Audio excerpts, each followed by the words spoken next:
Taigi, šiandien pakalbėsim apie laikysenos vertinimą ir bendrąją kūno apžiūrą. Tai tema bendram išprusimui tikrai daug kam naudinga, vertinga ir tiek jum pačiom, tiek žiūrint ir sprendžiant apie vaikų laikyseną, tai yra tiesiog tokie labai labai pagrindiniai taškai, kur reikėtų atkreipti dėmesį, kur reikėtų žiūrėti, ką matyti ir panašiai.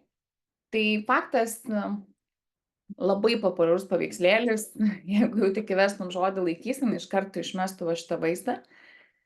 Ir faktas, čia jau yra šitas vaikinas tave hiperbolizuoja, kad išlaužtų tas visas pozas, bet situacija yra tokia, realybė yra tokia, kad tokių vaikų su tokiom išaiškingom laikysenom daugėja.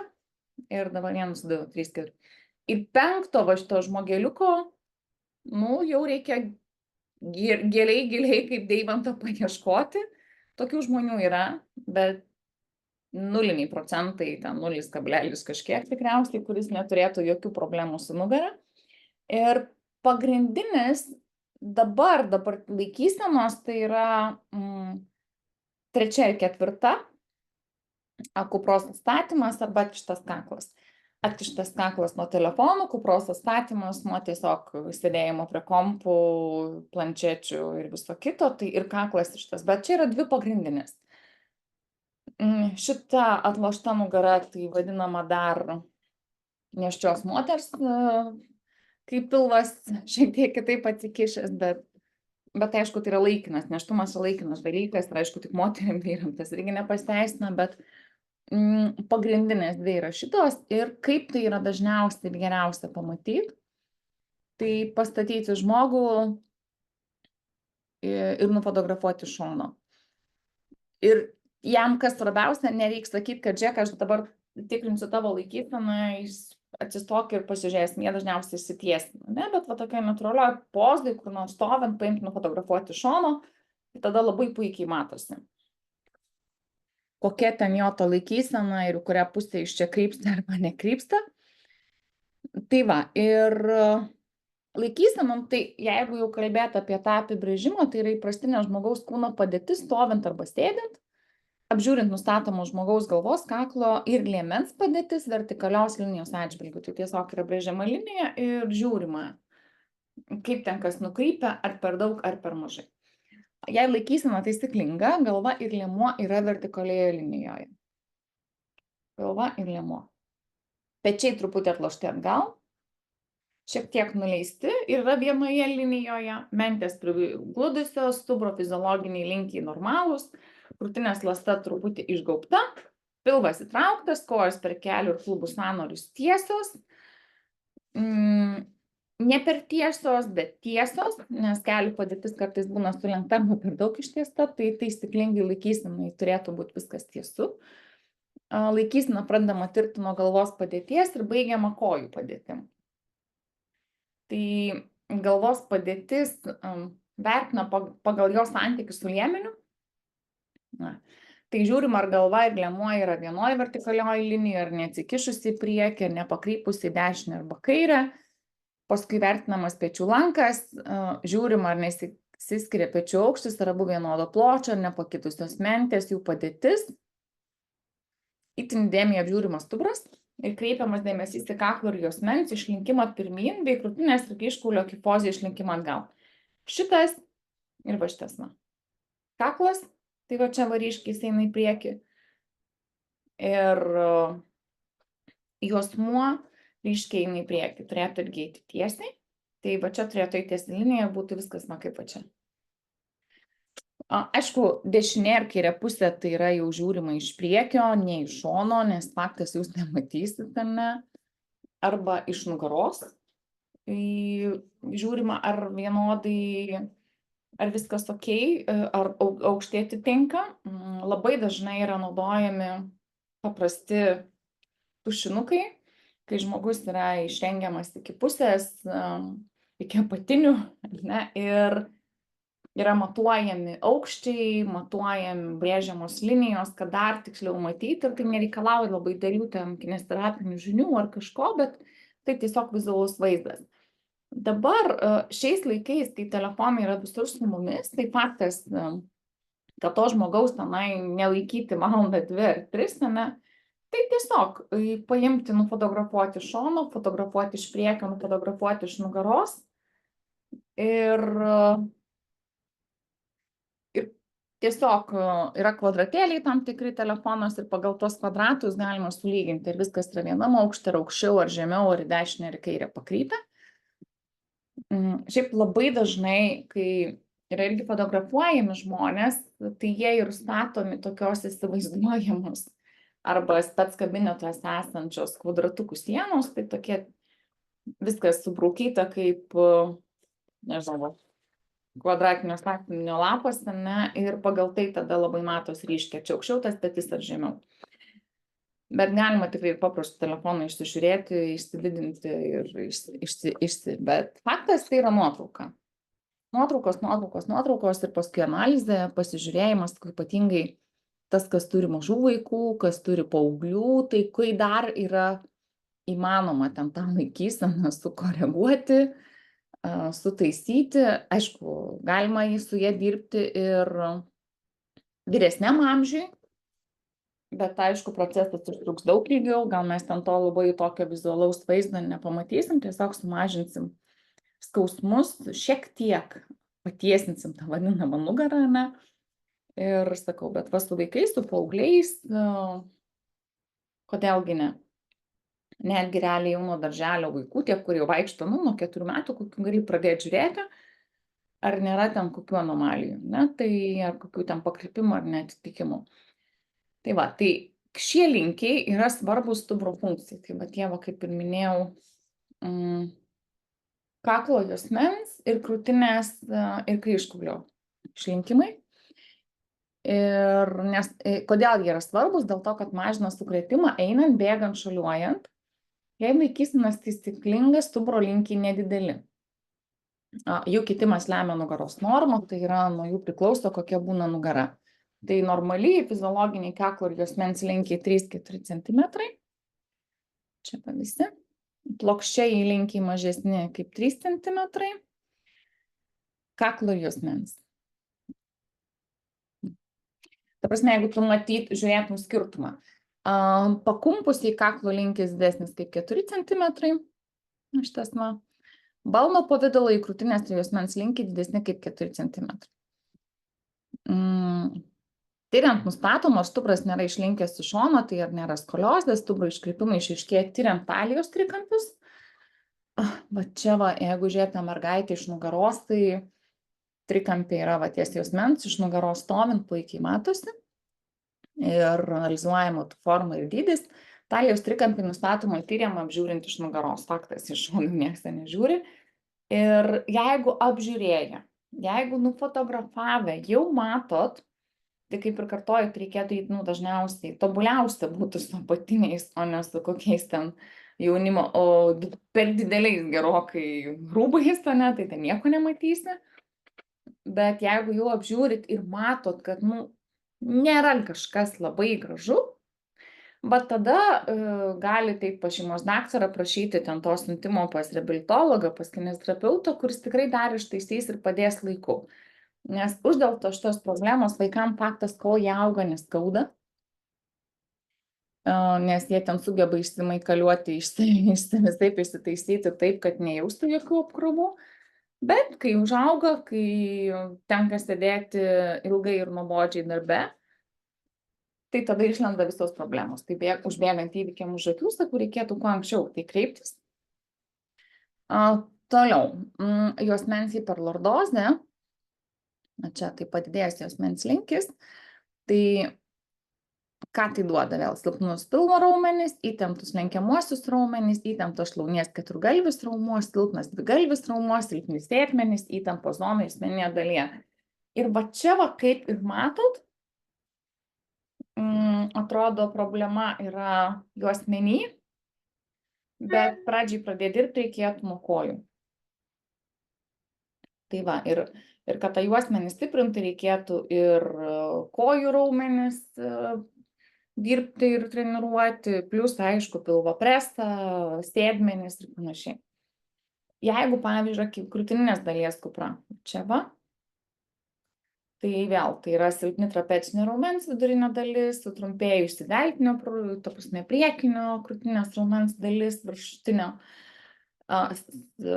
silpnas podiklinis raumuo, trumpėjęs platusis nugaros raumuo, trumpėjęs krūtinės raumenys, tai vėl faktas, reikėtų ištempti tam tikrus raumenis, tam tikrus atpalaiduoti, vėl reikėtų dirbti su viršutinė dalim, su kaklu, su juosmeniu, nes mūsų organizmas yra toksai, kad tie raumenys kartais, sakau, skausmas yra juosmeny, o problema gali būti kakle, nes jie tvirtinasi pakankamai per ilgą didelį plotą. Tai va, ir krūtinės ląsta gali būti, čia jau kalbame apie krūtinės ląstą, tuos paveiksliukus, kuriuos aš rodžiau prieš tai jinai gali būti plokščia. Jei sumažėjęs priekinis užpakalinis krūtinės ląstos skersmuo, šonkauliai nusileidė žemyn, smailus šonkaulių kampas. Netgi matosi, ta prasme, šonkauliai tokie atsikišę ir ne tai, kad gražiai užsiapvalinio, tokie pakankamai smailiai išlindę. Tai jau vėl rodo, kad krūtinės ląsta yra suplokštėjusi. Gali būti cilindro formos, jei šonkauliai yra horizontalūs, o šonkaulinis kampas 90. Tokia kaip, kaip cilindras, tokia visiškai karpyta labai yra krūtinės ląsta, kampuota. Kūgio formos, jei šonkauliai yra horizontalūs, o šonkaulinis kampas bukas. Čia kam ta vizualinis vaizdas išiškėja, jūs vaizduojate visas figūras. Ir tai va čia reikėtų tai atkreipdėmėsi, kad jeigu jau matos kažkoks plokštumas cilindrą primena ar kūgio formos ta krūtinės ląsta, tai gali būti ir norma, bet jeigu labai kažkas, ta prasme, atrodo neįprasta, tai tikrai prašymas kuo anksčiau registruotis pas šeimos daktarą, gauti siuntimą, reikia išsiaiškinti. Gal ir pasakys, kad su vaiku yra viskas gerai, ir tam su paaugliu tai valio, bet jeigu ten sakys, kad jau reikia pradėti rūpintis, tai kuo anksčiau tuo yra geriau, kad paskui nereikėtų su skausmais kovoti likusį gyvenimą. Tai ir kas dar labai yra svarbu, tai sirgusio tam tikromis lygomis žmogaus krūtinės ląstos forma gali pasidaryti patologiška, įdubusi, iškilusi, asimetriška, rachitiška, tokia minkšti kaulai, vadinama liga. Pilvo forma priklauso nuo pilvo sienos raumenynų riebalinio sluoksnio išsivystymo. Jie prašoma žiūrint iš šono. Pilvas būna įdubęs, lygus, iškilęs, labai nudribęs. Tai faktas, labai nudribęs, tai jeigu žmogus pametu daug svorio, ir svorį meta netaisyklingo dietų pagalba, tai tada tas visas pasidžiavimo pilvas riebalas ištirpsta, bet tada nespėja susitraukti į dubes. Tai vadinama kūdo žmogaus pilvas lygus turėtų būti pas visus, ne? Iškilęs, tai vėl šiek tiek yra to pilvinio viršsvorio. Labai nudribęs, tai tiesiog dėl per didelio kiekio odos, tai arba svorio kitimų didelių. Kad jeigu, pavyzdžiui, vėl metat svorį ir kažkas jūsų tarpe meta svorį ir meta į dietų pagalbą, tai taip, jeigu tas pilvo autoritetas buvo labai didelis ir staiga yra numetamas svoris, tai lieka labai daug odos, bet jeigu žmogus bando lieknėti taisyklingai, taip kaip reikia, taip kaip rekomenduojama ir surenka visą baltymo kiekį, kiek reikia, tai to irgi labai gražiai traukiasi. Bet labai dažnai, sakau, žmonės gėbėsi kraštutinių dietų ir pamiršta apie visus šitus subalansuotos mitybos principus. Kojų forma faktas irgi reikėtų apžiūrėti ir tai kartosios yra ir normalios, ir jame stovint susiglaudžia šlaunis, keliai, blauzdos bei kulnai ir lieka nedidelis tarpas žemiau kelių ir virš vidinių kulkšnų. Visiškai standartas. Aišku, kartais, jeigu žmogus yra labai plonas, tai gali būti tas tarpas ir tarp kojų, ir tarp šlaunų, bet jeigu visa kita yra tiesų ir tolygų, tai irgi viskas yra gerai. X formos, jei suglaudus kelius kulnai nesusiglaudžia, tiesiog spaudi kulnus, o keliai lieka tokie, X, čia atsiprašau. O formos, jei suglaudus kulnus, keliai nesusiglaudžia, tarp jų galima įkišti šonų pasuktą delną. Tai nereikia daug, ne, bet jeigu jau va delną va taip man galite įstatyti tarp kojų, reiškia O formos kojos. Kai vaikai pradeda vaikščioti, būna tiek tas, paskui išsilygina, tai jau mokyklinukam jau nebeturėtų būti nei O, nei X. Aš jau nekalbu apie suaugusius. Tai vėl ta X forma, tai stiprinti reikėtų sėdmenų sritį, atitraukiamos šlaunies raumenis, klubinį juosmens raumenį, ten šlaunies plokščio raumens vidinę galvą, sudėję raumenį, atpalaiduoti darbą tam tikrus, O formai vėl yra tam tikri variantai, kuriuos turi atpalaiduoti ir kuriuos turi stiprinti. Bet čia faktas vėl, jūsų tikslas būtų išsiaiškinti, ar yra toks vaizdas, ar nėra tokio vaizdo. Ir jeigu jau kažkokį tokį vaizdą mato, tai vėl pirmas yra prašymas reabilitologo, tada susirasti gerą kineziterapeutą ir eiti pas jį tikrai gerą, nes labai dažnai matau, kad jeigu jau žmogus turi problemų ir išsiprašo, jis ten tos reabilitacijos, tai viskas gerai, yra su šildymais, tais vadinamais ten lazerio spinduliais ar ten tais skruzdėliukais dar tenso procedūrom, gal dar ten kokį parafiną gauni, kad jeigu jų ūmi stadija, kad nuimtų tos skausmus visus, Tai, masažas kaip masažas, visiems fainas ir malonus, bet irgi žinom, ką daryti, kad jie būtų geresni tiek laiko, kiek reikėtų, kad jie būtų daromi, Ir kas yra liūdniausia, kai dar gaunama mankšta, ir į bendrą mankštą ateina visi ranka, koja, nugara, tai daro visi bendro tipo, tai čia faktas priklauso nuo kineziterapeuto, tai jau geriau pasiieškoti tikrai tų sričių, kurie dirba su juom, tai jeigu jau kada reikėtų, tai tikrai parašykit man, turiu tikrai kolegų, kurie dirba atsakingai visoje Lietuvoje ir galėčiau tikrai bent jau kažkur nukreipti, bent jau sakyti, kur ieškoti tam tikrų specialistų, kurie specializuojasi tam tikruose dalykuose. Toliau, aišku, pėdos forma vėl, tai vertinama žiūrint pėdos skliautą, šis metodas vadinamas plantaskopija. Plantaskopijos metu tiriamasis atsistoja bostomis kojomis ant kieto pagrindo, pėdos viena šalia kitos per 10-15 cm.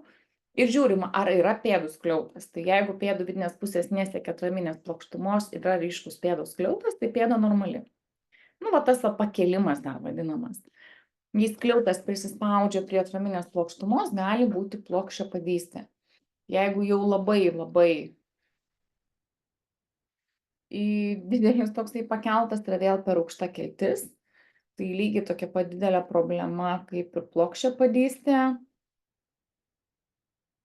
Tai irgi reikėtų, o pats paprasčiausias testas, pats paprasčiausias tyrimas, kaip tai išsiaiškinti, tai tiesiog, aišku, dažniausiai atliekamas su vaikais ir jiems visai patinka, tai paimi akvarelę ar guašą, ištepimi visą pėdutę ir prašai, kad sėdint ir paskui tą pėdutę dedi ant balto lapo ir lieka antspaudas. Ir vaikams tai yra be galo smagus užsiėmimas. Mes ir šeimos esam netgi tas nuotraukas tokias vaikystės pasidaręs tiek vaikam gimus ir paskui paaugus, kaip ten ta pėdutė auga, tai toks kaip ir prisiminimas. Bet, aišku, mano pagrindinė mintis, kodėl aš juos dariau, tai tiesiog žiūrėjau, ar yra plokščia pradžioje, ar nėra. Eisena ir apavas.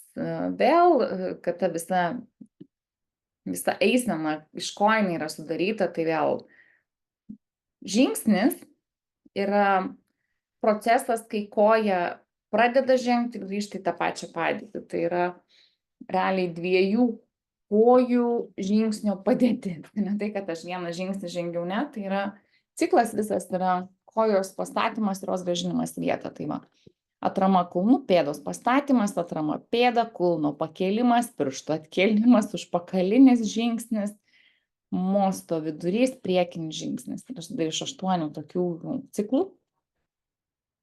Ir vėl reikėtų tiesiog, sakau, kam ten, kas tikrai domisi, kas ten norėtų ištyrinėti savo artimuosius. Tai irgi yra prašoma eiti ir yra filmuojama yra fotografuojama. Aš pati, kai mokiausi šiaurietiško ėjimo Suomijoj, tai mes turėjom eiti žingsnius ir buvom tą stop kadrą gavę, kad visą žingsnį fotografavo.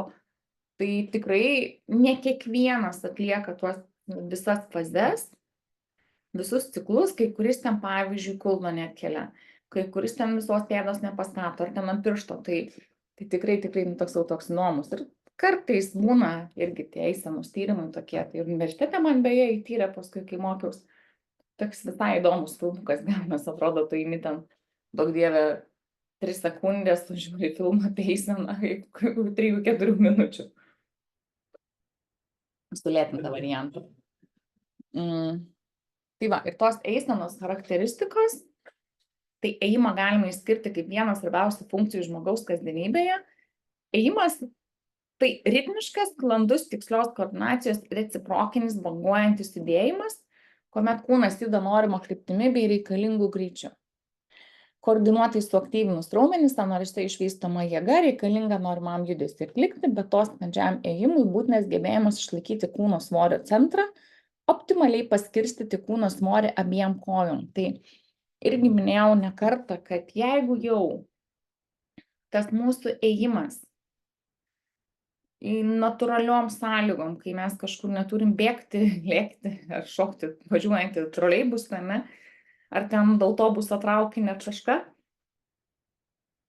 Čia, kad įsivaizduoti situaciją, tai jeigu mūsų žingsnis ir ėjimas jau praranda ritmą, jau nebėra vienodo ilgio, jeigu jau jis yra kažkoks labai kampuotas, neplastiškas, nebanguojantis, tai ir tai nėra, nežinau, kojos trauma ar ten klubo skausmas, tai galima įtarti jau kažkokį pakitimą smegenyse, ypatingai ten, aišku, gali būti ir trauma kažkokia, bet jeigu traumos kaip ir nebuvo, tas ėjimas tiesiog pasikeitė, tai jau yra ženklas, kad kažkas galėjo nutikti ir kuo skubiau reikėtų kreiptis į šeimos daktarą, kad jisai išsiaiškintų, kas čia dabar pasidarė.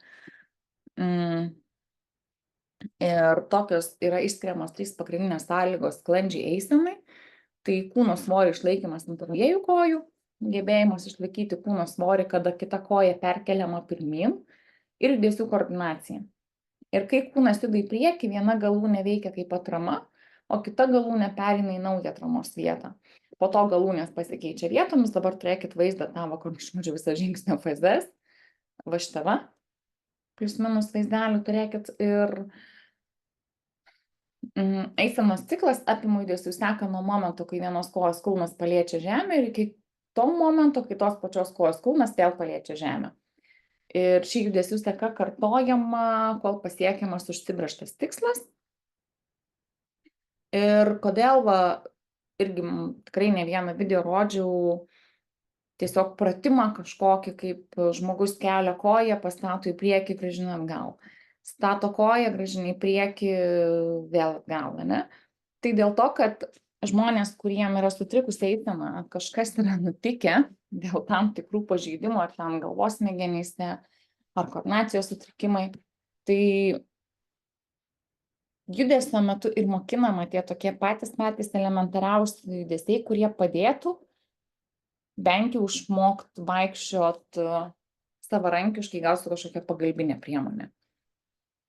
Ir vėl tas pats eisenos ciklas, jis yra skirstomas į 2 fazes, tai atramos ir žingsnio. Ir atramos fazė, kai pėda yra ant pagrindo, trunka 60-62% eisenos ciklo. Čia, kur ant pagrindo liečia, tik.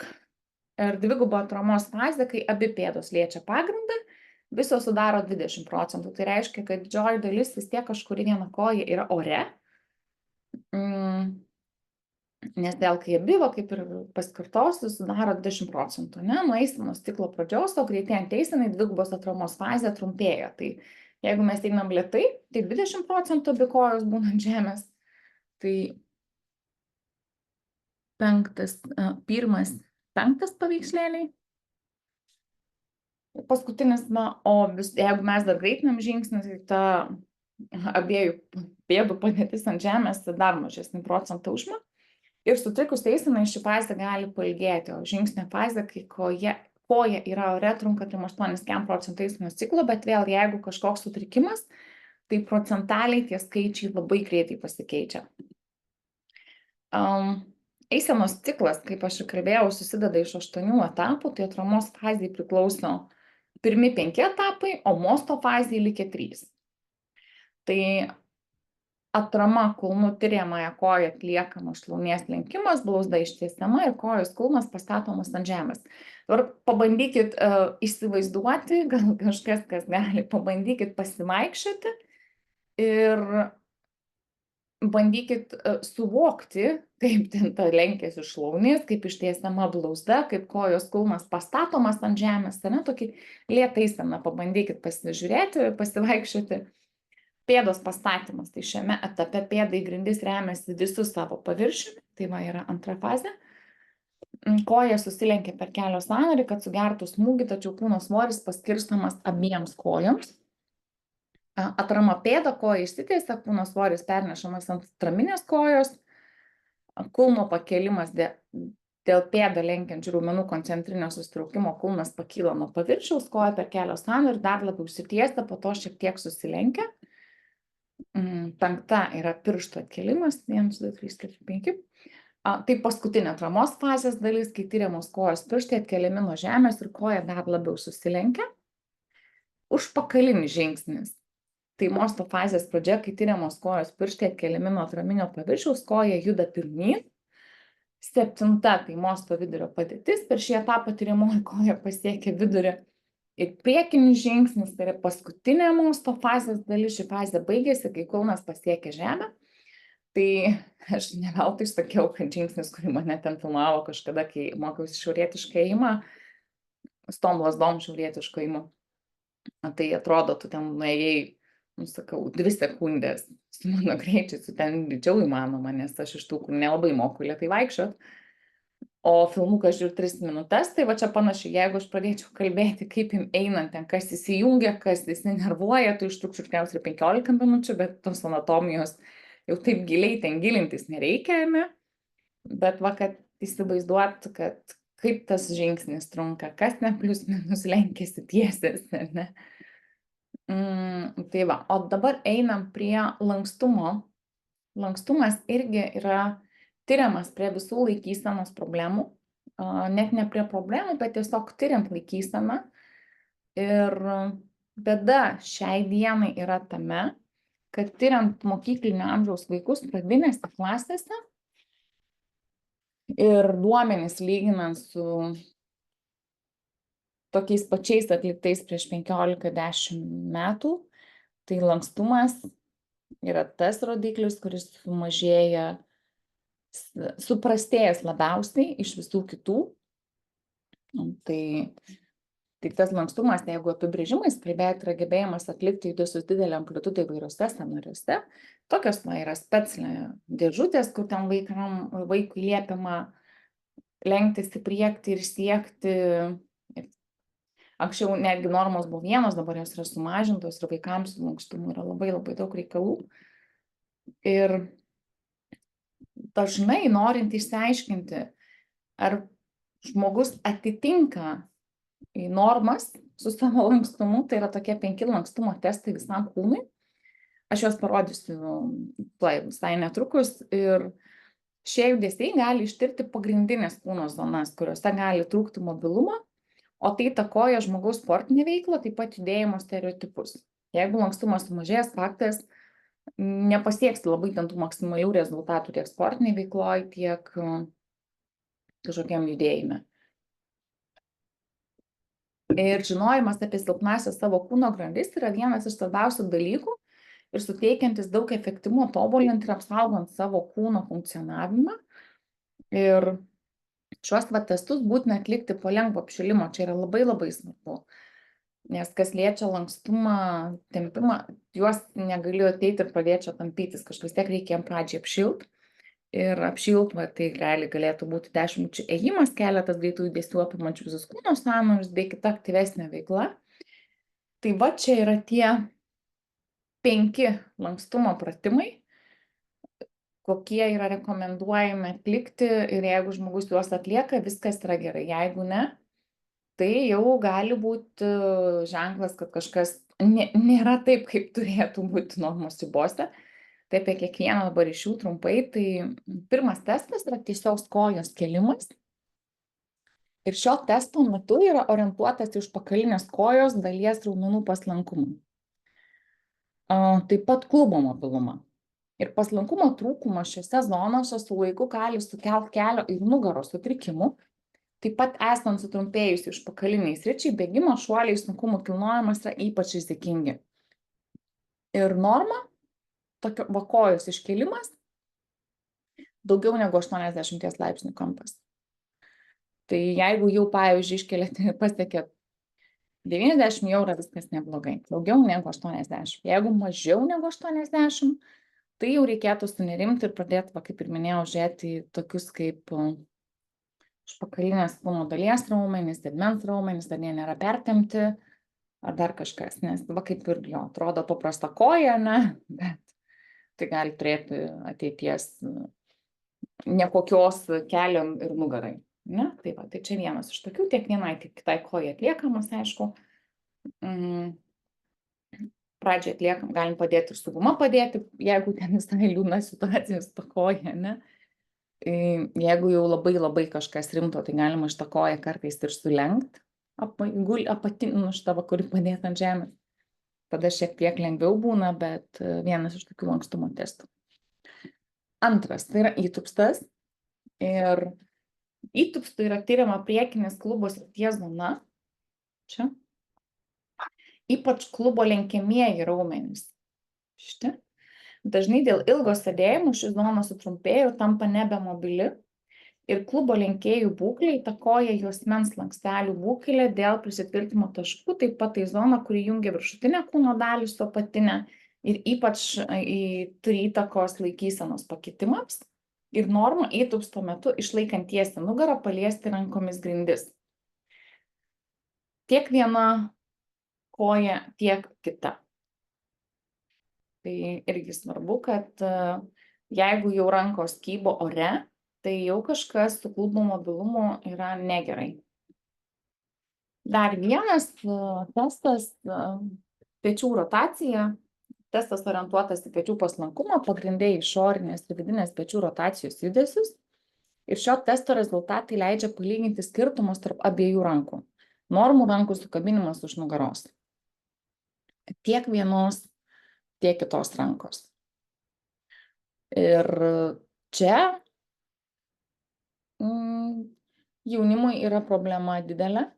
Mažai kas suima ir mažai kas gali tą judesį padaryti vėl dėl to pačio pečių netaisyklingos sėdėsenos, pečių ėjimų į priekį, tai jau reikia tikrai ten gerai atlaužti, kad tos rankos susikabintų, aišku, reikia apšilti, negalėtum, bet tiesiog pakelti ir sakyti, dabar mes paimsim ir suimsim. Nors aš ir taip nematau čia problemos, paimu ir suimu, ne, tiek viena, tiek kita ranka, bet suim dar reikėtų.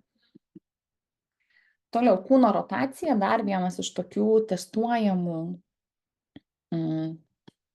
judesių. Tai judesio metu testuojamos kelios sritys, tai klubų, dubens, juosmens bei krūtinės srities paslankumai. Labai daug apima sričių. Ir šiuo judesiu galima įvertinti, kuri kūno dalis viršutinė ar apatinė yra mažiau paslanki. Ir kūno rotaciniai judesiai yra ypač svarbus dėl sumažėjusio paslankumo, ypač sporto metu kenčia nugaros apatinė dalis, kelių ir peties raiščiai. Tai jeigu jau kažkas iš jūsų sportuojate, ar kažkieno jūsų anūkai vaikai sportuoja, o šito pratimo nepadaro, tai jau yra šauktukas, kad kažką reikia daryti, kad nebūtų traumų. Faktas ir reikia atlikti abi pusės bei stebėti skirtumus. Jeigu žmogus atlieka pratimą ir matot, kad vienoj pusėje ten jisai tų rankų abiejų nepadeda, ten ar kelius kabo ore, tai visada reikia prašyti atlikti antrai pusę ir žiūrėti skirtumą. Jeigu tas pats yra su kita pusė, tai dar plius minus nebloga situacija. Bet jeigu vienoj pusėje ten viskas tokiai atsigula, lygų, kita pusė kažkas kabo, tai jau reikėtų tos pusės raumenim žiūrėti, kas yra. Ir irgi, kaip rašo normų, tai atliekant klubų ir juosmens rotaciją priešingą pusę siekti su keliu grindis išlaikant abi rankas, viršutinę dalį prigludusias kaip pradinėje pozicijoje. Bet reikia visus šitus pratimus tiek viena, tiek kita po koja, viena kita ranka atlikti. Ir čiurnos sąnario paslankumas, labai panašus pratimas, kaip ir buvo klubo mobilumui.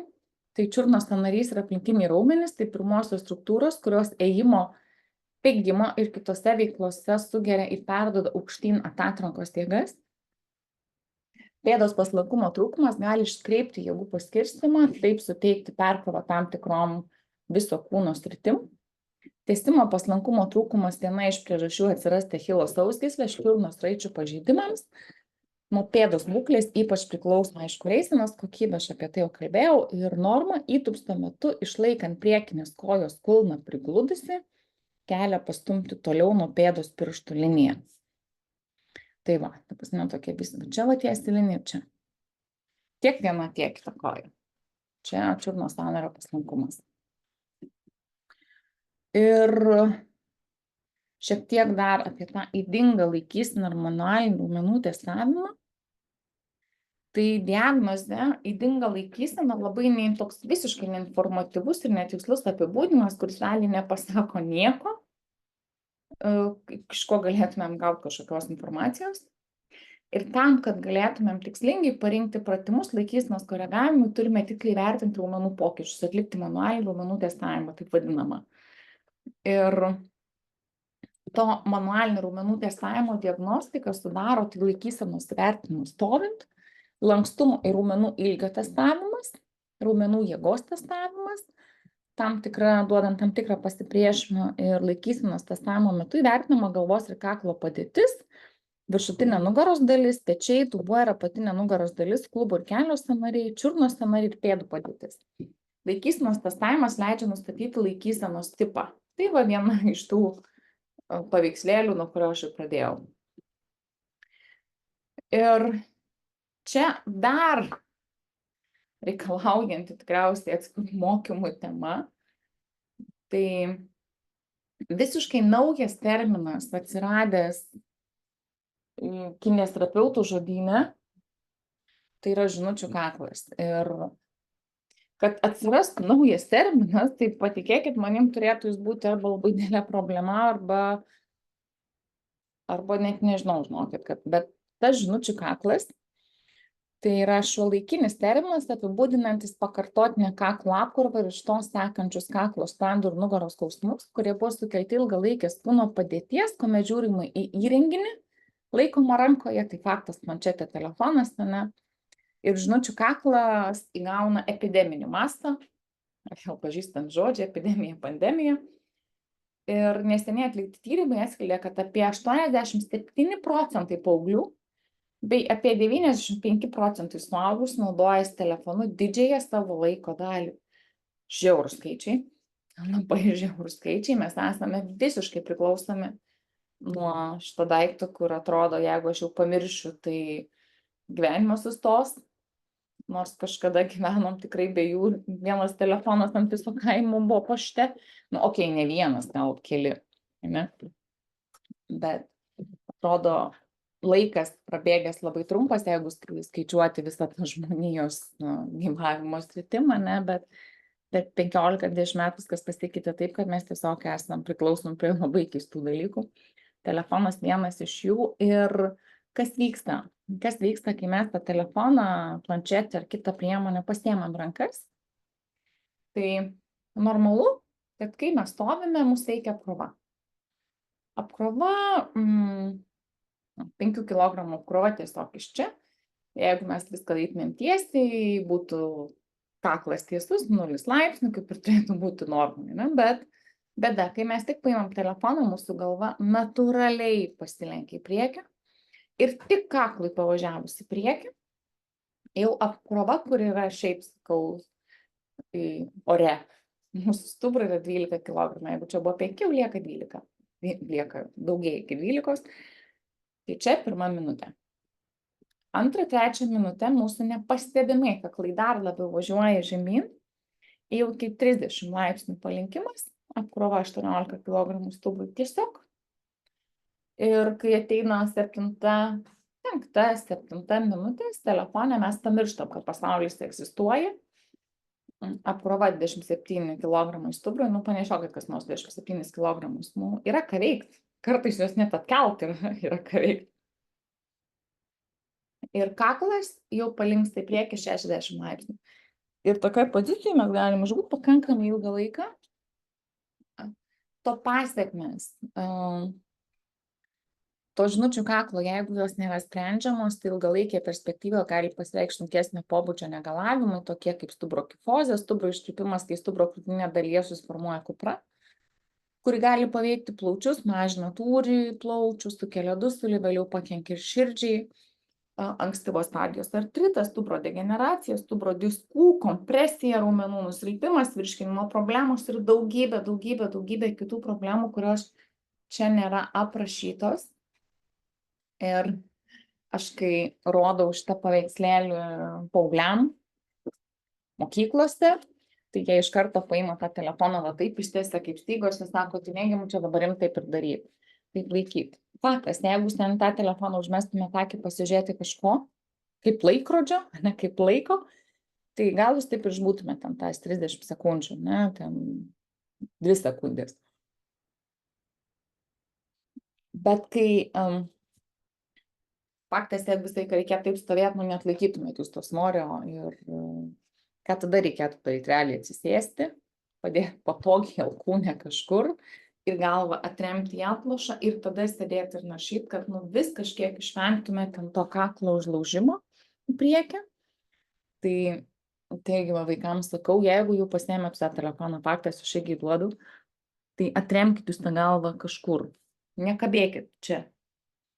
Ir dar nuo telefonų, kas irgi čia dar nėra prašoma, labai didelė problema atsiradusi, tai yra riešo tunelinis sindromas atsirandantis vaikam, kas anksčiau buvo problema tik tai IT specialistų nuo pelytės, tai riešo tunelinis, kai žinot, čia labai didžiulis skausmas riešo srity, nykščio srity, toksai, aš pati visai neseniai turėjus riešo kanalo sindromą, tai tik išsigydžiau pratimais, laimei nepriėjau iki operacijos, bet skausmas toks, kad tu paimi daiktais krenta, nes tu nesugebi išlaikyti. Tai dabar labai dažnai nuo telefono minkimo, nuo pastovios įtampos riešė atsiranda dar riešo tuneliniai sindromai paaugliam. Tai va, tai telefonas turi tokių niuansų. Toliau, kas dar raumenų disbalansai, vėl apie manualinius vis testavimus, tai atrodo irgi stovėjimas ant vienos kojos, tai aišku, nereiškia, kad mes kaip gandrai stovim, ne, bet tiesiog svorio pernešimas daugiau vieną pusę nei kitą. Tai kai jau svoris yra netolygiai paskirstomas, tai faktas tai yra raumenų disbalansai, įtempti tam tikri raumenys, kiti silpnesni, vieni įtempti. Nuo viso štai tempimo gali kisti pačio dubens padėtis ir daug visokių kitų problemėlių. Ir žmogaus judėjimas yra abipusis priešingose kūno pusės esančios raumenų grupės dalyvauja užtikrinant tinkamą judesį. Tai kad jeigu mes jau tai paimtumėm anatomijos atlasą, anatomijos paveikslą kažkokį, tai matytumėm, kad viskas ten yra tobulai. Bet, kaip mano dėstytojai sakydavo, tobulumas yra tik tam plakate ant sienos, ne, bet ne žmonėse. Ir mes tai turim išsiaiškinti ir padėti kartais vienai pusėje labiau suaktyvintai, kitai šiek tiek pailsėti tuo tame. Tai todėl norint normaliai judėti ir funkcionuoti, raumenų ilgis ir jėga tarp priešingose kūno pusės esančių raumenų grupių turi būti subalansuotas. Tai neturi būti identiškas, bet subalansuotas. Ir pagrindiniai raumenų disbalanso tipų yra 2. Tai kūno raumeninis disbalansas, kai kiekvienoje jūsų kūno pusėje esantis raumenys turi būti simetriški vienas su kitu, tiek dydžio, tiek ir jėgos atžvilgiu. Kai raumuo arba raumenų grupės vienoje kūno pusėje yra didesnis, mažesnis, stipresnis ar silpnesnis nei priešingoje pusėje esantis raumuo, tada susiduriama su raumenų disbalansu ir tada prasideda visokie kompensaciniai mechanizmai. Ir sakau, visą šitą padarius tą laikysenos vizualinę apžiūrą, nuotraukų apžiūrą, tu gali šitą matyti ir kuo anksčiau tu pamatai, tuo yra lengviau atstatyti raumenis ir sugrąžinti jiem tą balansą vadinamą. Ir tai yra du tokie disbalansai, tai raumenų, arba kitas yra sąnarių raumeninis disbalansas. Tai visi raumenys supantys sąnarį veikia kartu priešinė jėga, kuri palaiko sąnario kaulų pusiausvyrą, kad būtų užtikrintas optimalus judėjimas. Jei vienas arba keli iš šių raumenų tampa silpnesni, stipresni, labiau atsipalaidavę ir įsitempę, atsiranda raumenų disbalansas, dėl kurio gali sumažėti sąnario judėjimo amplitudė. Tai vėl, tai jeigu kažkas yra negerai su raumenim aplink sąnarį, tai vėl gali atsirasti tiek amplitudės sumažėjimai ar dar kažkas.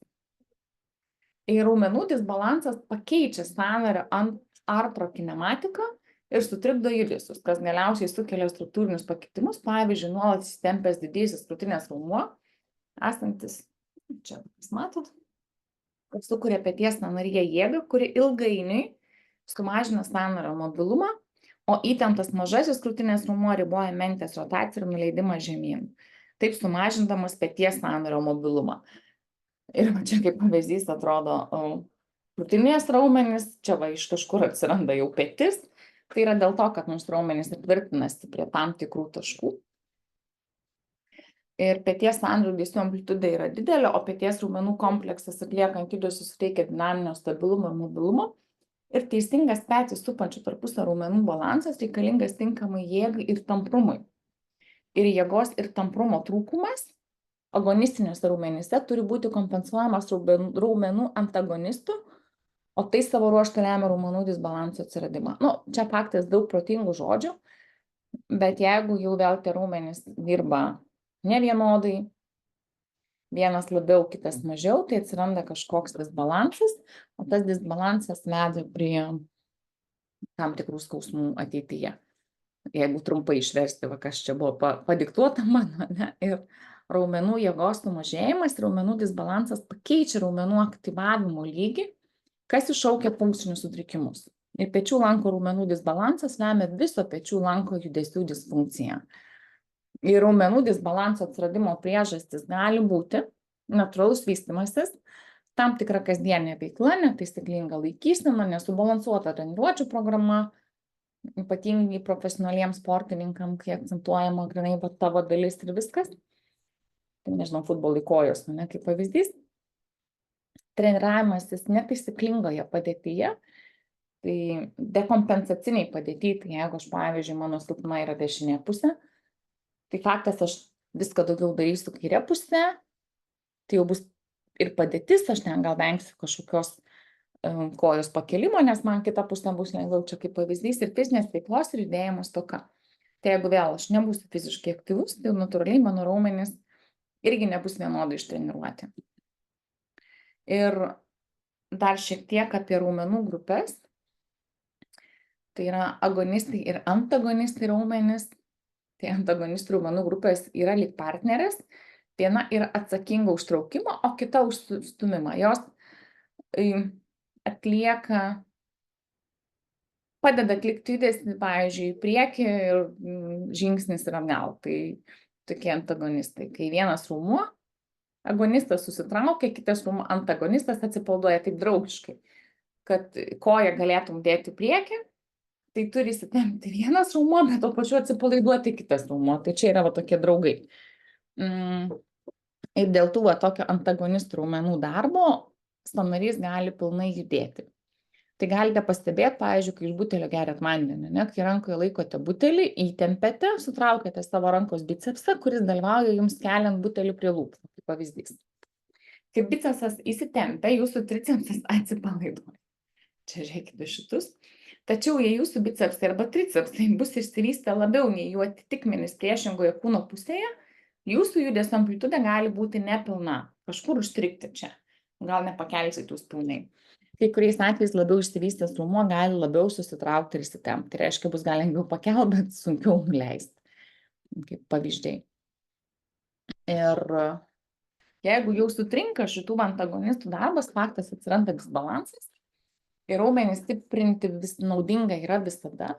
Ir tačiau, jei jūs pernelyg susitelksite į tam tikras savo kūno vietas, mažiau dėmesio skirdami kitoms, galiausiai juose atsiras tas raumenų disbalansas Ir raumenų disbalansas gali sukelti įvairias fizinės problemas, tokias kaip ribotas mobilumas, skausmas ar nesubalansuotų formų išvaizda.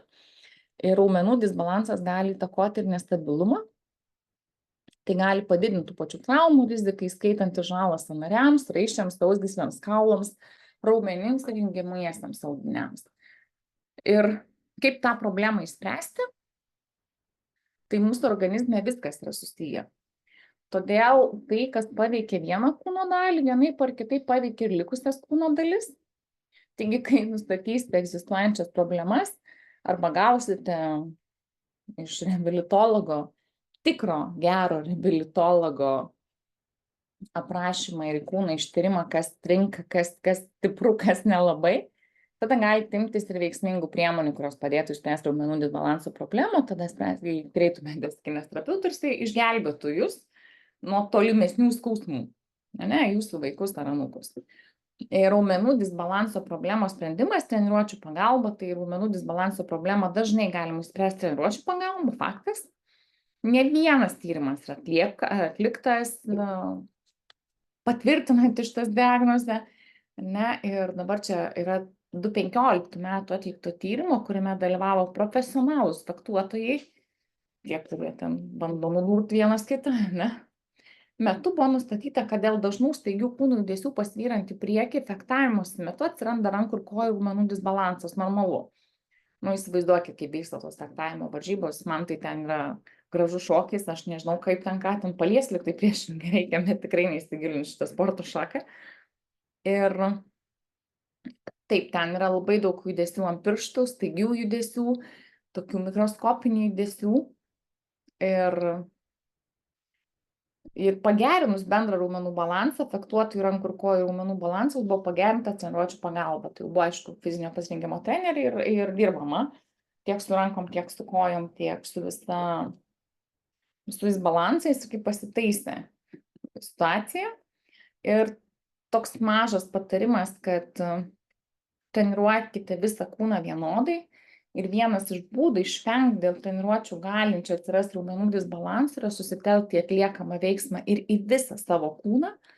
Reikėtų vengti formuoti didelius raumenis tik vienoje kūno dalyje. Čia, pavyzdžiui, kilnojate svarmenis ar atliekate kitą pratimą su viena kūno puse, pratimą su lygiai tiek pat pakartojimų ir tokiu pačiu svoriu atlikite ir su kita puse. Tai čia labai lengva įsivaizduoti tokius labai protingus, labai daug pažengiančius sportininkus, kur pavyzdžiui, gerai įsivaizduokim, kur toks tipinis trikampis, čia pečiai užkočiauti, visą kitą, kojytės plonos, reiškia, jisai dirba ant tos viršinės dalies ir kojos pas jis silpnoji dalis ir netidirbta. Arba atvirkščias variantas, kojos ten, jo viena koja tikriausiai, kai mano 3-4, o viršų toks tai visą kūdas, ne? Tai reiškia, nėra subalansuota ir gal jam, tam žmogui tai atrodo gražu, mums kineziterapeutam tai yra kažkoks baisaus, kai žinom visą anatomiją, tai taip daryti nereikėtų. Jeigu jau sportuoji, tai sportuok su visų kūno, ne tai, kad rankos ir kojos. Ne? Ir tinkama padėtis treniruočių metu, aišku, yra labai svarbu, tai dar vienas būdas išvengti arba ištaisyti raumenų disbalansą yra stengtis, kad treniruočių metu būtų išlaikyta tinkama kūno padėtis. Tam naudinga pasinaudoti profesionalų trenerių paslaugom arba sportuoti prieš veidrodį. Tai bus lengviau stebėti, kad jūsų kūno padėtis visada būna tinkama. Čia yra dar viena priežastis, kodėl sporto klubuose veidrodžių tiek yra daug, kad tu matytum, kaip tu atrodo ir jie ne veltui ten sudėti. Bet tikrai kažkokį judesį atliekant reikėtų pasižiūrėti, o neįsivaizduoti, kad tu darai gerai. Ir norint užtikrinti tinkamą ir pilnavertį judėjimą, jūsų priešinių raumenų grupės viena kitos atžvilgių turi dirbti išvien. Tai vėl kalbėjau antagonistai, visi šiti. Tai tiesiog priklauso nuo tarp jų vyraujančio balanso. Jei atsirado raumenų disbalansas, galite šią problemą spręsti tikslingai pasirinktų fizinių pratimų pagalba, kreiptis į patyrusius vėl specialistus, pasitelkti reguliarią masažo terapiją, jeigu ten yra labai viena pusė ten kokia sustingus, ne, didelį dėmesį skirti savo laikysenai, bet taisyklingam fizinių pratimų atlikimui treniruočio metu. Jei raumenų disbalansas yra apatiniai kūno dalyje, Tai dubens kaulai, kurie sudaryti iš 3 dalių – klubakulio, sėdynkaulio ir kaktikaulio, jungia apatinę dalį su viršutine. Šioje zonoje yra daugybė raumenų prisitvirtinimo vietų, tad raumenų disbalansas ties dubens klubų zono labai įtakoja tiek kojų, tiek stuburo padėtį, o tai atsiliepia bendrai laikysenai. Ir laikysenos tipas, kurį sukuria raumenų disbalansas apatinėje dalyje, tai padidėjusi juosmeninė lordozė, dubens pasvirimas į priekį, dubens kaulai, vėl tas pats, dubens kauluose šiaip šitoj zonai yra daugybė raumenų prisitvirtinimo vietų, tad raumenų disbalansas ties dubens klubų zona labai įtakoja tiek kojų, tiek stuburo padėtį, o tai atsiliepia bendrai laikysenai. Ir dar vienas toksai sutrikimas yra anterior pelvic tilt. Tai yra toks sutrikimas, kuomet dubuo krypsta į priekį. Čia panašus variantas. Ir esant šiam sutrikimui padidėja juosmens lordozė, to pasekoje didėja ir krūtininė kifozė, taip išbalansuojamas visas stuburas ir atsiranda raumenų disbalansas visame kūne. Ir šis sutrikimas dažniausiai nutinka ilgai sėdintiems žmonėms.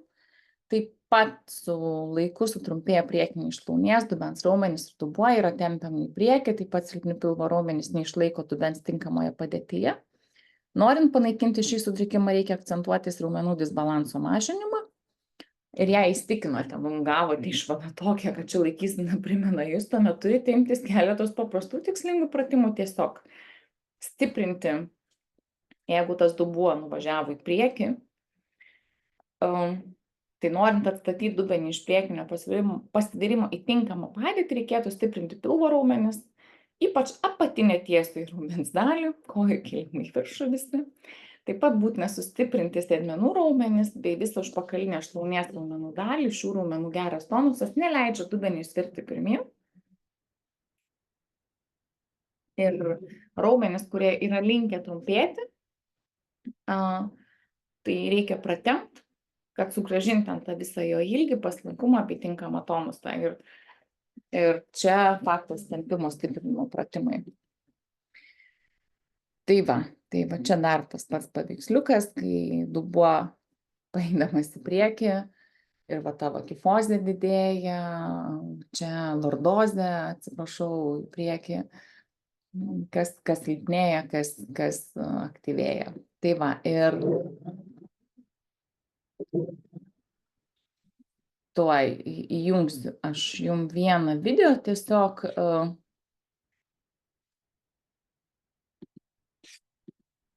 kaip galima pasportuoti namuose, tai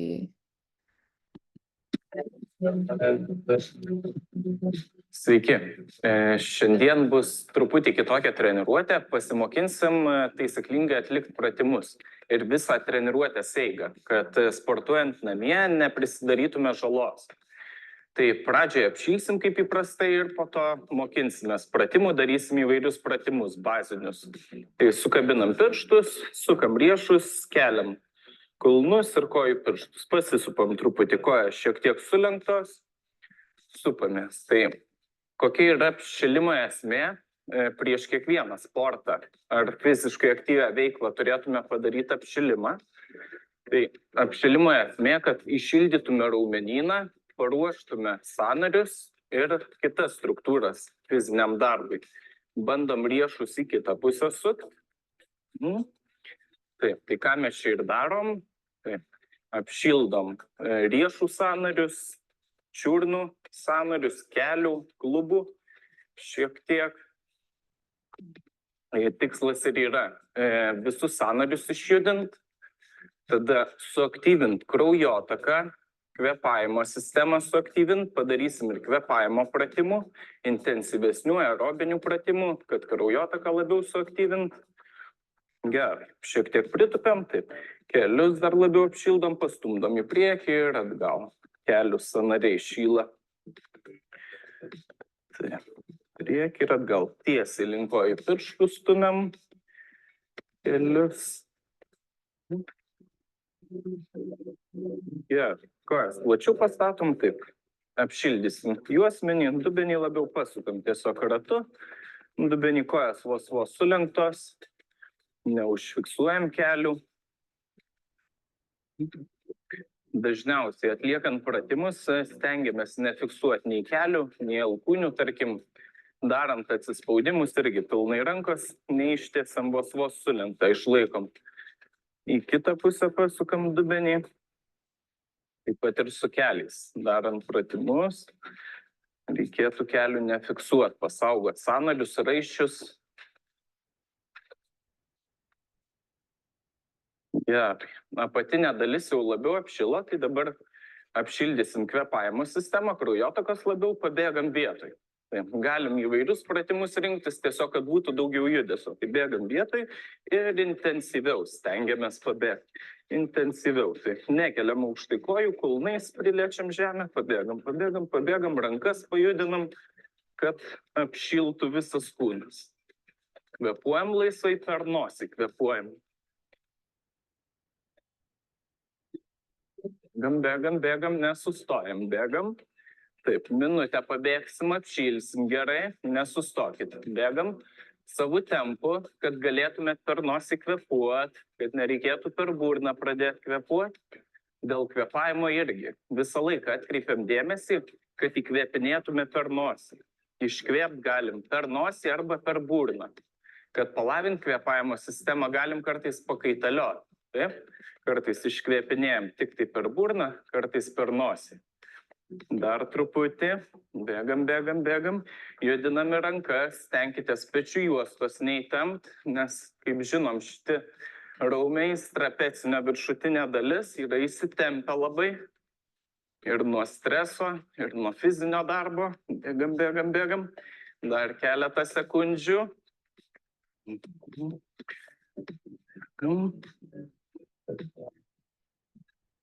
Tai. Gerai, sustojam, puiku. Kojas pečių plotį. Ir kokių sąnarių dar neprasukiojam, tai alkūnių, peties sąnario, tai galim suglausti riešus ir tiesiog pasukti rankas ratu. Ir riešų sąnariai šyla ir alkūnių. Šiek tiek ir pečių net juda. Taip, tai visą laiką atliekant apšilimą stengiamės atsimint, kur turim sąnarius, taip? Į kitą pusę pasukam, nepamirštam kažkurio sąnario išjudint. Kiekvienas sportas turi savo specifikos, bet atliekant bazinės treniruotės namie, bazinius pratimus, visą kūną būtų geriausiai iššildyti. Visus sąnarius prasukiot. Gerai, palaiduojam rankas ir pečius dar pasukam. Pečius didesnė amplitudė, labiau priekį, pastumiam atgal labiau. Kvėpuojam laisvai.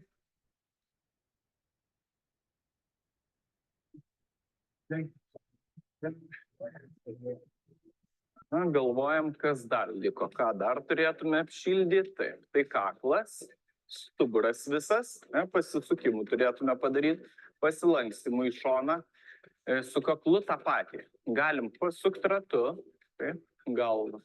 Pradžiai rekomenduočiau nedidelę amplitudę, sukti atsargiau. Ir turim pajaust, kad jokios įtampos kakle nėra. Galit užsimerkę sukti galvą, į kitą pusę pasukam. Jokios įtampos. Jeigu turit kažką kakle, tai sukat pusmėnulį pirmyn nuo vieno peties prie kito, nuo vieno peties prie kito ir tada žemyn, nuo vieno prie kito, nepilną ratą. Pas kakle. Pečių juosta atpalaiduota, kaklas atpalaiduotas, tai galvą galim palankstyti. Pirmyn atgal, į šonus pažiūrėti, į šonus, ausį, valdytam peties į vieną, į kitą pusę. Svarbu, kad palankstytume kaklą bent šiek tiek. Taip. Dabar, kad stuburą apšildyt, stuburos lankstelius, pasisukiojam į šonus. Taip. Vieną į kitą pusę, pratimus įvairius galim čia atlikti. Galim tiest ranką, tuo pačiu dar pratempsim krūtinės raumenis, kas irgi rekomenduojama treniruotės pradžioje apšilimo metu padaryti dinaminių tempimo pratimų. Taip, pasisukiojam, gerai. Dabar į šonus dar pasilankstysim, taip galim rankas iškelt, kojas truputį sulenkę ir lenkiamės į vieną šoną ir į kitą. Kojas vietoj stengiamės išlaikyti, pasilankstom lengvai.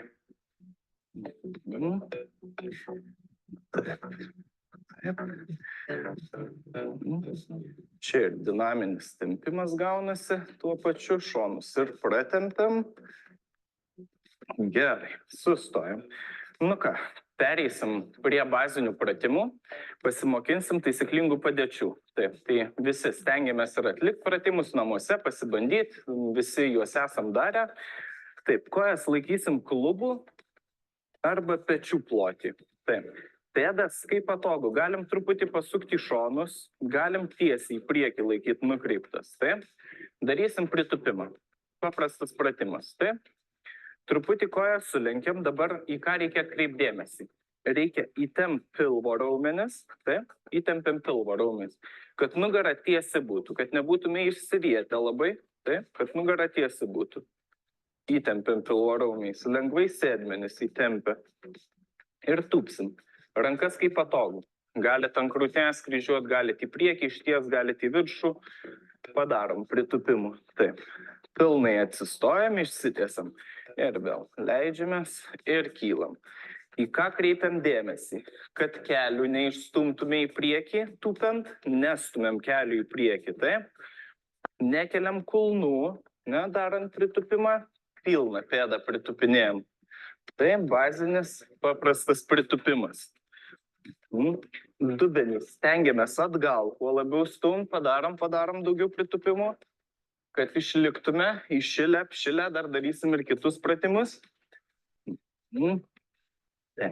Net palaiduojam pilvo, jeigu atsipalaiduoja, truputį pritūpkit ir vėl dubenį po savim pastumėm, suimam sėdmenų raumenis ir pilvų, kad nugaros apačia mažiau įsitemptų. Dar vienas svarbus dalykas, kad keliai nevirstų į vidų arba į išorę labai, taip? Kad būtų tiesiai keliai, kaip ir kojų pirštai, kaip minėjau.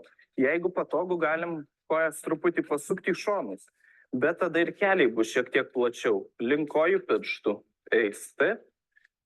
Darom pritupimą. Padarom. Galit pabandyti pasukti labiau pėdas į šonus arba plačiau kojas pastatyti. Ir kai tūpiam atkreipdėmėsi, kad kelias važiuotų link kojas pirštų, dubuo atgal. Ne, kad vėl kelių neišstumtume į priekį labai ir į vidų, kad nelenktume, kas svarbiausia, taip? Tiesiai link kojų pirštą, nes koja lankstosi priekį ir atgal, taip? Koja nesilanksto į šonus per kelį. Taip ir pritupimą turėtume atlikti. Gerai, paeinam truputį vietoje, atpalaiduojam raumenis. Dar į ką reikėtų atkreipti dėmesį, kad kiekvieno pratimo metu kvėpuotume. Taip? Kvėpavimą irgi galima pakaitalioti. Pavyzdžiui, tūpiant įkvėpt, kylant iškvėpt, arba atvirkščiai. Tūpiant iškvėpt, kylant įkvėpt. Pagal save. Gerai. Kitas bazinis pratimas. Čia ilgai neapsistosim, nes jau pabandėm pritupimą, pasimokėm kaip daryti, tai įtupstas. Taip? Įtupstas. Atsistojam šonu. Truputį pritupėm galinę koją. Vėl. Dirbsim pilvu, įtempę pilvą, neišsiriečiam. Nereikia išsiries, nereikia, kad nugaros apačia labai įsitemptų, nes ir taip čia raumenys būna per daug įsitempę, kartais ir skausmas dėl to atsiranda. Dėl to įtempiam pilvą, dubenį po savim stumėm. Taip? Dubenį po savim stumėm. Vėl, kaip ir pritupime, kelią į priekį neišstumėm labai ir žiūrim, kad kelias nekryptų į šonus, į vieną ar kitą pusę. Ne? Abu keliai tiesiai į priekį nukrypti, kaip ir abi pėdos. Neturėtume pėdos galinės, pavyzdžiui, pasukti į šoną, taip? Turėtų tiesiai į priekį būti nukreipta. Ir darom įtupstą. Galim liemenį ir į priekį palinkti, taip? Tada apkrova didesnė priekiniai kojai bus. Jeigu atgal, šiek tiek atsilošim. Statmenai žemėj liemenį laikysim. Galiniai kojai bus didesnė apkrova. Taip? Truputį padarom įtupstų pagal save. Žiūrim, kad skausmo nesijaustų keliuose. Jeigu jaučiam skausmą, galim labai nedaug tūpti. Galit kojas siauriau pastatyti, taip, arčiau viena kitos ir daryti įtupstą. Žiūrim, kad kelias į priekį nebūtų išstumtas. Gerai, pakeiskit koją. Padarysim dar kitą pusę, kad abi pusės to lygiai padirbėtų. Stengiamės įsiminti taisyklės, kurias kartoju. Taip? Kvėpavimas į kvėpavimą atkreipiam dėmesį. Dubenį po savim laikom, pilvą įtempę. Taip, tūpiam ir kylam. Pakvėpuojam. Įkvėpiam, leidžiantis ir su iškvėpimu kylam. Bandom per nosį kvėpuot, išmokstam per nosį kvėpuot. Žiūrim, kad keliai tiesiai būtų, kad nekryptų į šonus, taip. Jeigu krypsta, pasitaisom padėtį. Dažnai būna, kad į vidų kelis krypsta, taip. Įsitempus vidinė šlaunies dalis ir tempia kelią. Vėl, jeigu norim priekinę koją labiau padirbėti, liemenį priekį labiau palenkiam. Gerai, šaunu. Paeinam vietoje, atpalaiduojam raumenis. Paeinam, atpalaiduojam. Kaip žinom, raumenų turim labai daug, tik kai kurie raumenys pas mus įsitempę yra labai, taip, o kai kurie atsipalaidavę yra labiau. Tai irgi, namų sąlygom sportuojant, reikėtų atkreipti dėmesį, kad pastiprintume tuos silpnuosius raumenys. Tai kurie yra silpnieji raumenys, tai tarpumentis būtų, priekinė kaklo dalis, pilvo presas, galinė šlaunų dalis. Taip? Tai šitas vietas turėtume pastiprinti. Toliau pečių juostą reikėtų labiau atpalaiduoti ir stengtis vengti pratimų apkraunančių labai pečių juostą. Taip? Šitie raumenys ir taip yra nemažai įsitempę. Tačiau treniruojantis, tarkim, sporto klube visas raumenų grupės reikėtų apkrauti. Gerai, leisime žemyn dabar. Taip, leidžiame žemyn. Dabar atsilenkimą. Pasimokinsim daryti. Taip, atsigulam. Rankas kaip patogu. Gali dėti prie galvos, gali dėti už galvos, galit į priekį išstumti rankas, galit kryžiuoti ant krūtinės pagal save. Čia nėra didelio skirtumo. Kas svarbiausia, kad, kaip minėjau, padirbtų pilvo presas ir priekinė kaklo dalis, taip, darant atsilenkimus. Ne, tai visų pirma, turėtume nekelt rankom galvos, ką dažnai darom. Pavyzdžiui, sukabinam pirštus, ne, rankas už galvos dedam ir darant atsilenkimą keliam galvą rankom. Taip, ne rankos turi dirbti, ne krūtinės raumenys, turi dirbti pilvas ir kaklas dirba. Taip, darant atsilenkimą. Tai pabandom. Nesukabinam pirštų ir tiesiog susiriest. Trumpą atsilenkimą padaryti su iškvėpimu.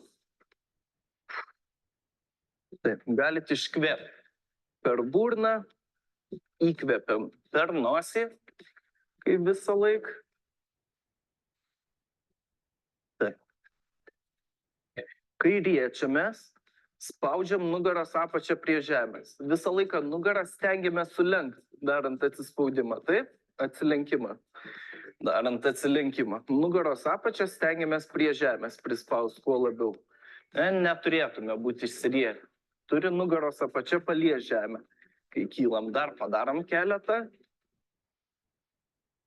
Taip. Kam išeina ir kas nori, galim sunkiau daryti. Galim su atsisėdimu daryti. Taip. Sėdam. Galim nugarą ištiesti atsisėdę, bet pilvo neatpalaiduojam. Taip. Kad neperimtų visos apkrovos nugarą. Pilvas įtemptas ir apvalia nugarą leidžiame žemyn. Tiek kylam, tiek leidžiamės apvalia nugarą. Padarykit dar, nesustojam. Nesustojam, taip. Sėdam, ištiesam nugarą, pilvą įtempę laikom. Ir vėl apvalia nugarą, kuo labiau apvalindami nugarą sėdamės. Neužlaikom. Kvėpavimą darant pratimus, kai sėdam, iškvėpinėkit orą, neužlaikykit. Neužlaikom, nes po to greičiau pavargsim, negalėsim tiek daug padaryti. Taip. Gerai. Sustojam. Taip. Kita padėtis, ant šono atsigulsim.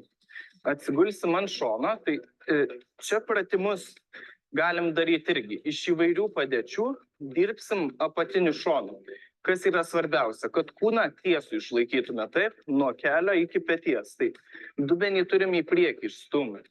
Turim paaktyvuoti sėdmenų raumenis. Ne, įtempt sėdmenų raumenis, įtempt pilvo raumenis, kad kūnas tiesus būtų. Jeigu būsim atpalaidavę pilvą, sėdmenis, nugarą dirbs. Taip? Nugaros raumenys dirbs. Palei stuburą esantys apatiniai juosmeniniai daly, kur ir taip raumenys yra įsitempę. Norim, kad pilvas labiau padirbėtų. Šonas, taip? Galim pradėti su sulenktom kojom, alkūnę tiesiai po pečių laikom. Tiesiai po pečių. Ir kylam. Kvėpuojam, su iškvėpimu kylam. Galit atvirkščiai pakvėpuot, pabandyt, su įkvėpimu kilt.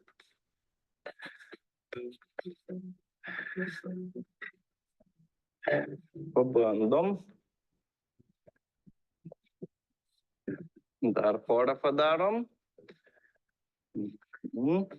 Visą laiką padėtį galim pasisunkinti, taip, pagal save. Galim kojas išties. Jeigu ištiesiam kojas, kad būtų patogiau, viršutinę koją priekį dedam. Nors galim koją ir ant kojas uždėti, taip? Darant pratimus. Gerai, pakeiskim pusę, kad abu šonai padirbėtų to lygiai. Kad ir pasimokintume kažko, bet ir pasportuotume tuo pačiu. Vėl, tikslas kūną tiesų laikyti. Taip, atsimenam, kuriuos raumenys turim aktyvuoti, pilvo ir sėdmenų. Įtempt sėdmenų pilvo raumenys. Kvėpavimą neužlaikyti, alkūnę tiesiai po pečiu pastatyti. Ne, kai ir pakylam, kad alkūnė tiesiai po pečiu liktų. Pasižiūrim, kad nenuvažiuotų alkūnė. Toliau, taip, kūnas tiesus ir vėl. Kylam į viršų, įkvepiam, iškvepiam leidžiantis.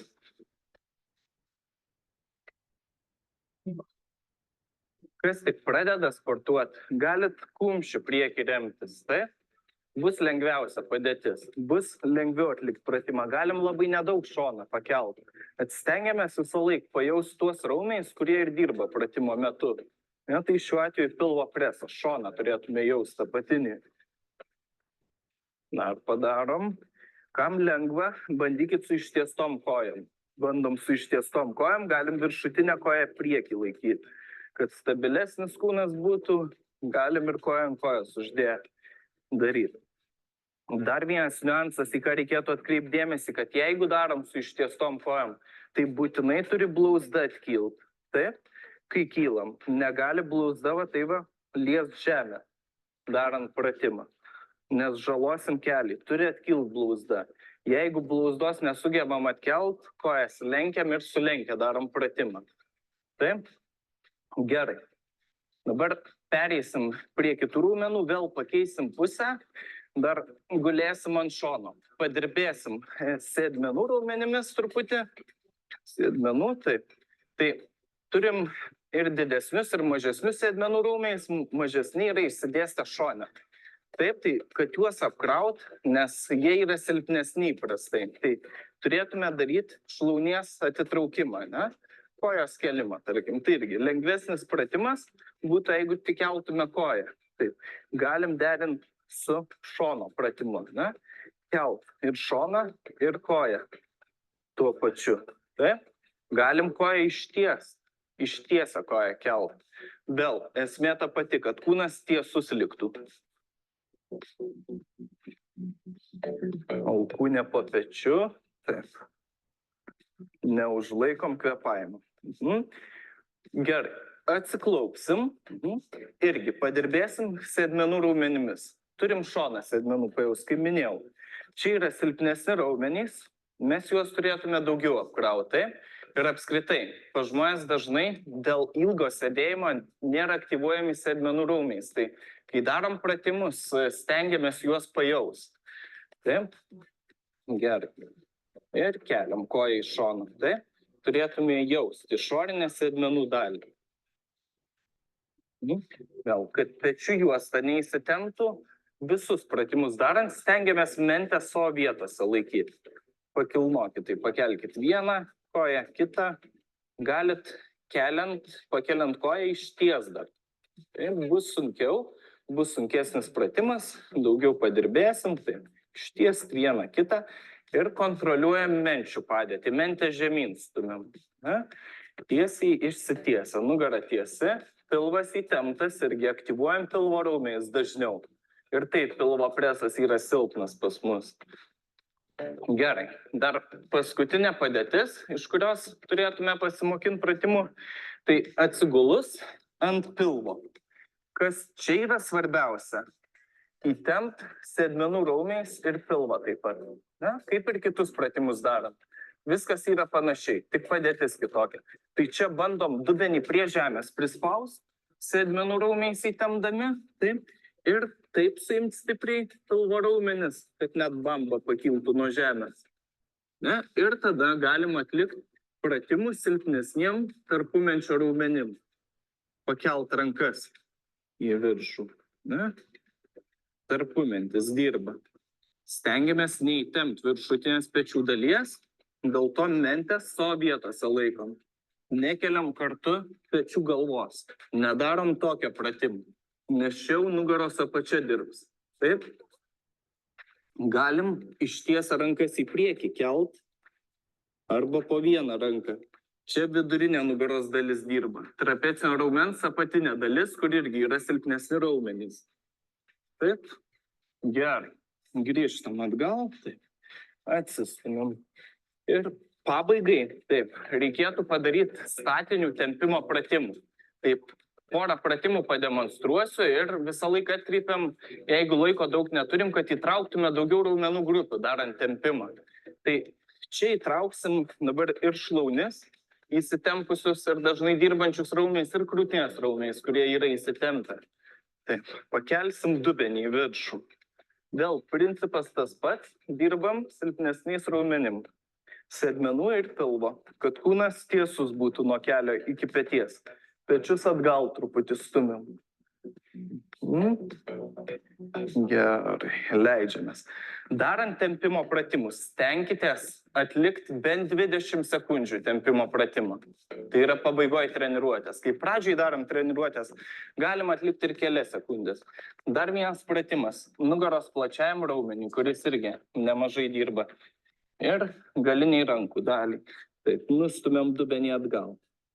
Nustumėm dubenį atgal. Stengiamės, kad kūnas tiesus liktų. Nuo alkūnės iki dubens.